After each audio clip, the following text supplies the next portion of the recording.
तर कोण म्हणते बी पुट्टे आपल्या धामंगात चांगलं हेअर सलून आहे नाही म्हणून. तर 100% तुम्हाला नवीन ओपन झालेलं बिंदास हेअर सलून बद्दल माहीतच नसेल. मग तर चला मग त्याची तुम्हाला ओपनिंग दाखवतो. आणि जिथं तुमचा भाऊ गेला आणि तिथं काही कांड नाही झालं मग तर विषयच नाही भाऊ.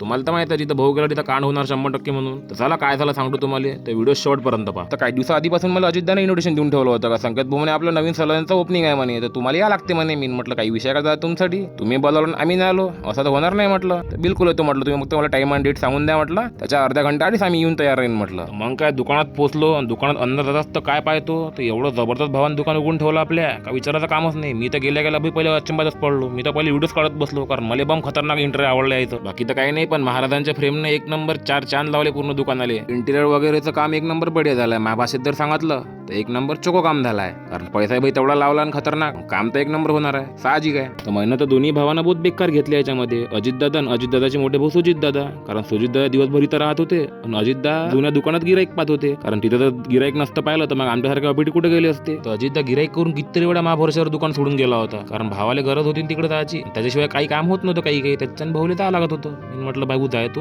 मी थांबतो म्हटलं इथं लागन तर हे फळ त्याचाच होय. एवढी मेहनत केल्यावर एवढं चांगलं फळ तर निघणार तर साहजिक आहे. ओपनिंगला वेळ होता तर मी थोडासा बाहेर घुमासाठी, कारण व्हिडिओ शूट वगैरे सगळं झालं होतं. तिथं भेटले मग माझे मित्र पेटीवाले. मी म्हटलं मरण रे ते स्कूटी इलेक्ट्रिक होईन ते काय पेट्रोलची वेग काय. इकडे वापस आलं तिकडे अलगच काम चालू होती, उचलूच कामं चालू होती याची एकामेकाली. मग इकडे आलं तर त्याच्यापेक्षा खतरनाक काम. सुजितदाना नवीन कपडे घातल्यावर सुजितदान पोराले खानदार घेतलं, कारण तिथं काही घोडी गिडी उभी करायला काही जागा होती नाही आणि लाईट लावणं महत्वाचा होता. मी म्हटलं जमलं. सुजितदा म्हणे भाऊ कुछ पाणी केली कुछ खोना बी पडता है म्हणे. मी म्हटलं हो दादा बरोबर आहे तुमची गोष्ट. मग काय बढियापैकी आरती वगैरे केली, आईबाबाच्या हातून रिबिन कापून घेतली आणि दुकानाला नवीन सुरुवात केली.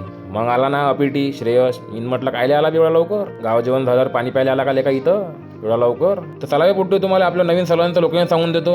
हे आहे मातोश्री लक्ष्मी हाईट, जे की लोकेटेड आहे आपल्या सेट फत्तेलाल लाभचंद सेपला ग्राउंडच्या बिलकुल अपोजिट साईडनं. मातोश्री लक्ष्मी कॉम्प्लेक्समध्ये आपलं हे सलून ओपन आहे. ह्याच कॉम्प्लेक्सच्या पहिल्या फ्लोअरवर आपल्या भावात दुकान उघडं आहे. तर लवकरात लवकर भेट द्या. भावाला दिलेल्या पुढच्या वाटचाली शुभेच्छा. मी निघालो घराकडे जाण्यासाठी. तर चला भेटू अशात पुढच्या व्हिडिओमध्ये, तोपर्यंत फॉलो करून घ्या. तर बाल्या वाजव रे गाणं बढियापैकी.